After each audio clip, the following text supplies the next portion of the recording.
జగన్మోహన్ రెడ్డి గారు మొన్నటి వరకు మన రాష్ట్రానికి ముఖ్యమంత్రి. రాష్ట్ర ప్రజల అదృష్టమో ఆయన దురదృష్టమో తెలియదు, కానీ పాపం 151 సీట్లు గెలిచిన, అంతకుముందు ఎన్నికల్లో గెలిచిన వ్యక్తి మధ్యలో 5 ఎగిరిపోయి 11 సీట్లకే పరిమితమయ్యారు. నీకు ప్రతిపక్ష హోదా కూడా లేదు అని చెప్పి అతన్ని ప్రజలు తగిన గుణపాఠం చెప్పారు. నెత్తి మీద కొట్టి కూర్చోబెట్టారు ఒక పక్కన. ఆయనకి అనుంగు శిష్యుడు విజయసాయిరెడ్డి గారు. వీళ్ళిద్దరి అనుబంధం ఏవన్గా 11 కేసుల్లో ముద్దాయి జగన్మోహన్ రెడ్డి గారు. పాత్రికేయ సోదరులు కూడా ఈ రోజున కొంచెం ఒక డిఫరెంట్ ప్రెస్ మీట్, మీరు కూడా కొంచెం మా రెస్క్యూకు రావాలా, తప్పు ఒప్పును అని చెప్పాలా పాత్రికేయ సోదరులు కూడా. A1 జగన్మోహన్ రెడ్డి గారు పలు కేసుల్లో ముద్దాయి. ఆయన 11 కేసుల్లో ఛార్జ్షీట్ ఉన్నది ఆయన మీద. 2012లోనే ఛార్జ్షీట్లు వేశారు. అంటే 12 సంవత్సరాల క్రితం 11 కేసుల్లో ఛార్జ్షీట్లు ఎదుర్కొంటున్న వ్యక్తి జగన్మోహన్ రెడ్డి గారు.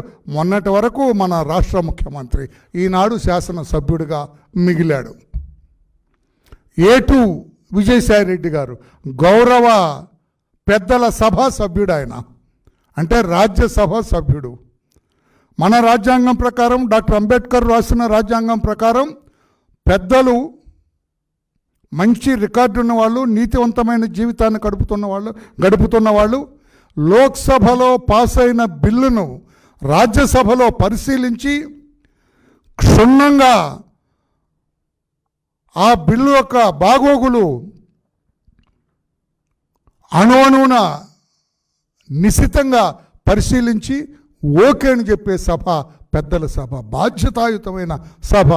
మరి ఎందుకో తెలియదు, మరి రాష్ట్ర ప్రజల దురదృష్టమా, భారతదేశ ప్రజల దురదృష్టమా, రాజ్యాంగం మరి ఏదైనా కల్పించిన వెసులుబాట నాకు తెలియదు, కానీ అతను 3 సార్లు రాజ్యసభ సభ్యుడు, ఇప్పుడు రాజ్యసభ సభ్యుడు. ఈ 11 కేసుల్లో అతను కూడా A2.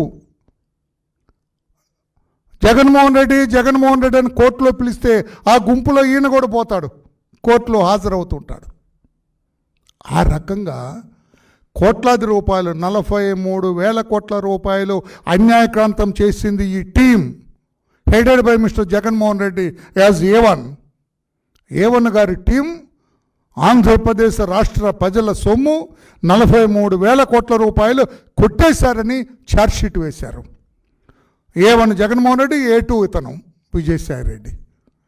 12 సంవత్సరాలుగా ఛార్జ్షీట్ వేస్తే అది దురదృష్టమా, లేకుంటే న్యాయస్థానాల ఉదాసీనత, లేకపోతే న్యాయస్థానాలు చూపించవలసినంత చొరవ చూపించలేదా, తీసుకోవలసినంత జాగ్రత్తలు తీసుకోలేదా? నేనైతే న్యాయస్థానాలని తప్పు పట్టాలనేది నా ఉద్దేశం కాదు, కానీ 12 సంవత్సరాలుగా విచారణ లేకుండా ఇష్టం వచ్చినట్లుగా తిరుగుతున్నారు ఈ ఇద్దరు ముద్దాయిలు కూడా. అబేబే మాకేం లేదన్నట్లుగా తిరుగుతున్నారు, కానీ వారి వెనక 11 ఛార్జ్షీట్లు ఉన్నాయి ఫైల్డ్ బై CBI. ఆ చురుకంటాం చూడు, అతని వెనక గురివింద గింజకి నలుపున్నట్లుగా వీళ్ళ వెనక ఎంత చరిత్ర ఉన్నది. 11 కేసుల్లో ముద్దాయి జగన్మోహన్ రెడ్డి అన్న ఆలోచన అతనికి ఉన్నదా లేదో నాకు తెలియదు. దిస్ మ్యాన్ A2 గౌరవ పెద్దల సభ సభ్యుడు, పార్లమెంట్ సభ్యుడు, అతను 11 కేసుల్లో ఛార్జ్షీట్ ఎదుర్కొంటున్న వ్యక్తి. 5 ఎన్ఫోర్స్మెంట్ డైరెక్టరేట్ కేసుల్లో ఛార్జ్షీట్లు ఎదుర్కొంటున్నారు వీళ్ళిద్దరు కూడా. మాకేం తెలీదు, మేము ఏదో అంటారు నీతి పూసలమా నెయ్యి పూసలం అంటారు, గ్రామీణంలో మాట్లాడుకుంటారు. ఏ తప్పు చేయని వ్యక్తుల పవిత్రులాగా బాహ్య ప్రపంచంలో తిరుగుతుంటే బాధేస్తుంది నాలాంటి వాడికి. వాళ్ళు ఎలా తిరుగుతుంటే ఇంతవరకు ఎందుకు ట్రయల్ స్టార్ట్ అవ్వలేదు, ఎందుకు వీరికి శిక్ష పట్టమో లేకుంటే నిర్దోషిగా బయటకు రావటం జరగాలి కదండి. 12 సంవత్సరాలు ఇన్ని కేసుల్లో విచారణ జరగకుండా వీళ్ళు ఉండటం ఏమిటి? నేను గౌరవ సుప్రీంకోర్టు చీఫ్ జస్టిస్ చంద్రచూడ్ గారిని ప్రశ్నించటం లేదు, నేను గౌరవంగా విజ్ఞప్తి చేస్తున్నా. What is this sir? మీ గురించి, మీ కుటుంబ నేపథ్యం నాకు తెలుసు. నీతి నిజాయితీ కలిగిన కుటుంబం, న్యాయశాస్త్రాన్ని అవపోసన పట్టిన కుటుంబం మీది. కానీ ఇదేంటి సార్, 12 ఏళ్ళైనా కూడా ఇతను కోర్టుకు వెళ్ళాను సార్, నా మీద విచారణ చేయండి అని అడగడేం సార్? కోర్టులు ఏమైనా ఈ కేసులు మర్చిపోయినావా? కోర్టుల్లో ఏదైనా ఈ పేపర్లో తగలబెడతారు చూడు, అట్లా ఏదైనా చేసి వీళ్ళ కేసులు లేకుండా ఉన్నాయా, లేదంటే కోర్టుకు అటెండ్ అవుతున్నారా? నాకైతే అంతుపట్టడం లేదు.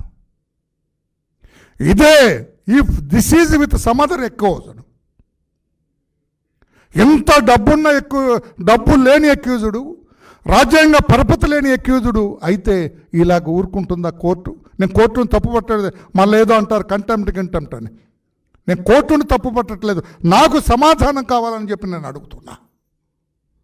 ఒక సామాన్య పౌరుడిగా నేను అడుగుతూ ఉన్నాను. నేను 12 సంవత్సరాలు ఏ విచారణ లేకుండా నిస్సిగ్గుగా బేసిక్గా ఈ రోజున ముద్దాయిలు రోడ్ల మీద తిరుగుతూ ఉంటే, పైగా అండి ఇంకొక విచిత్రం, తమ్ముడు నా వైపు చూడు, ఈ జగన్మోహన్ రెడ్డి గారు అంట నేను యూరోప్ వెళ్తాను 6 నెలలు నాకు పర్మిషన్ ఇవ్వండి అంట కోర్టుని. Are you playing with the courts? న్యాయస్థానాలతో ఆడుతున్నారా మీరు ముద్దాయిలు? ఆడు అన్నాను. ఆ ఏటు గౌరవ పార్లమెంట్ సభ్యుడు, ఆయన పార్లమెంట్లో బల్లగుద్ది వాదిస్తాడు, సిగ్గుచేటు. ఏ పార్టీ? జగన్ పార్టీ నుంచే కదా ఆయన. సిగ్గుచేటు నీలాంటి వాడిని పెద్దల సభలో పెట్టడం. నీ వెనుకంత నేర చరిత్ర. ఈయన అడిగితే నేను యూరోప్ వెళ్తా మా ఏవంతో పాటు అంటాను. సిబిఐ వాళ్ళు వెళ్ళటానికి లేదు, ఈ కోర్టులో విచారణ జరగాలని పాప వాళ్ళంటే కోర్టు రేపు ఏం ఆర్డర్ ఇస్తుందో అని చెప్పినాను. నా ప్రెస్ మీట్ కోర్టుని ప్రభావితం చేయాలనేది కూడా కాదండి. ఏమిటి ఈ కన్ఫ్యూజన్ అనేది నాది. కోర్టు ప్రజల రెస్క్యూకు రావద్దా? నాలాంటి ప్రశ్నించే పౌరుడి రెస్క్యూకు రావద్దా? వరలరామయ్య గారు మేమెందుకు పోనిస్తాం, అడుగడుగున ఎవ్రీడే ట్రయల్ చేస్తాం, వీళ్ళ సంగతి తేలుస్తాం అనొద్దండి కోర్టు.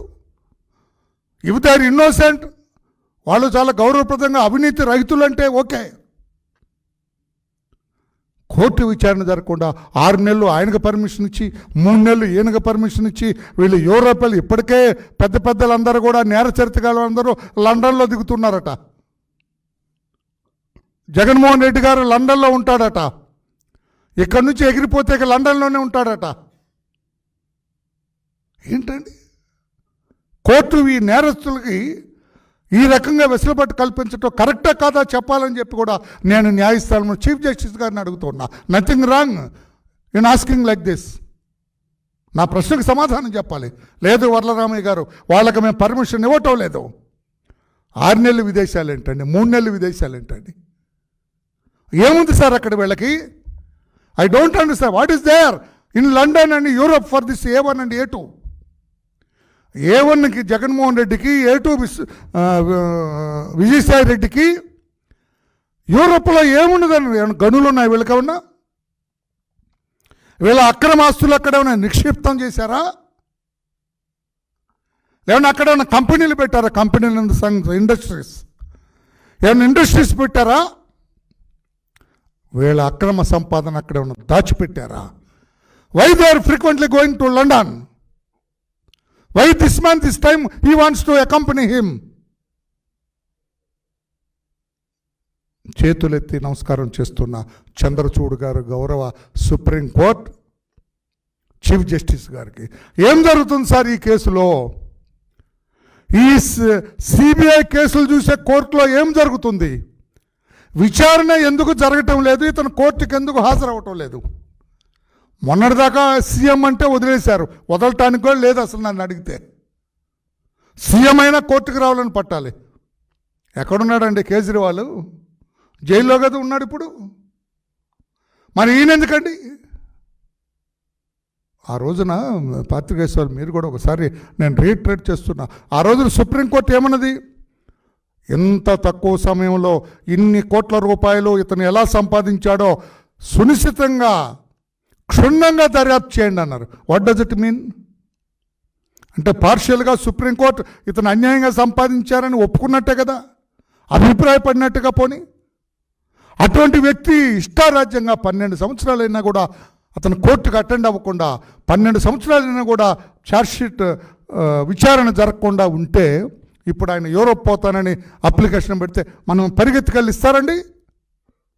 సామాన్య ముద్దాయికి ఇస్తారా? ఆలోచన చేయమని చెప్పడం కోసం వచ్చి, అందుకే 2-3 నిమిషాల్లోనే నా ప్రెస్ మీట్ ముగిస్తానన్నాను. ఏమిటి ముద్దాయిలకి ఇంత ఎడాసిటీ? ఎప్పుడు కావాలంటే అప్పుడు పోతారు, ఎప్పుడు కావాలంటే అప్పుడు పోతారు. బెయిల్లో ఉన్నారండి, కండిషన్ బెయిల్లో ఉన్నారు వీళ్ళిద్దరు కూడా. కండిషన్ బెయిల్లో ఉన్న ఈ ముద్దాయిలు ఎప్పుడంటే అప్పుడు సిబిఐ కోర్టు పాపం సిబిఐ వాళ్ళు వద్దంటారు, సార్ వదలకండి సార్, వీళ్ళు మామూలు నేరస్తులు కాదు సార్ వాళ్ళంటే. నేను కోర్టు పరిమితిని ప్రశ్నించటం లేదు. ఈ కేసులు ఎప్పటికి తేలాలి సార్? మా జీవితకాలంలో చూస్తామా ఈ కేసులు అవుతాయా? 12 సంవత్సరాలు ఇప్పటికే పోయింది. వాళ్ళు రివ్యూ చేయరా? న్యాయస్థానాలను రిక్వెస్ట్ చేస్తున్న జగన్మోహన్ రెడ్డి కేసులు రివ్యూ చేయాలా? Chief justice of Andhra Pradesh or Telangana or chief justice of supreme court Chandrachud గారు. ఆయనంటే ఎందుకు, ఆ కుటుంబ నేపథ్యాన్ని చదివాను నేను, ఆయనంటే గౌరవం నాకు.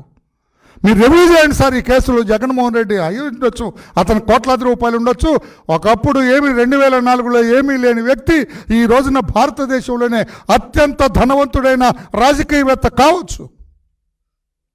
రివ్యూ చేయాలి ఈ కేసులు అని చెప్పి కూడా నేను విజ్ఞప్తి చేస్తున్నా. పొద్దున్నే న్యూస్ పేపర్లో చూశాను నేను, ఏదో ఆయన ఏదో 6 నెలలు పోతా అంటే ఏదో 3 నెలలు పోతాట, కోర్టుకి ఇంటిమేషన్ ఇచ్చారట, కోర్టుని అడిగారట మాకు పర్మిషన్ ఎగిరిపోతామని చెప్పి.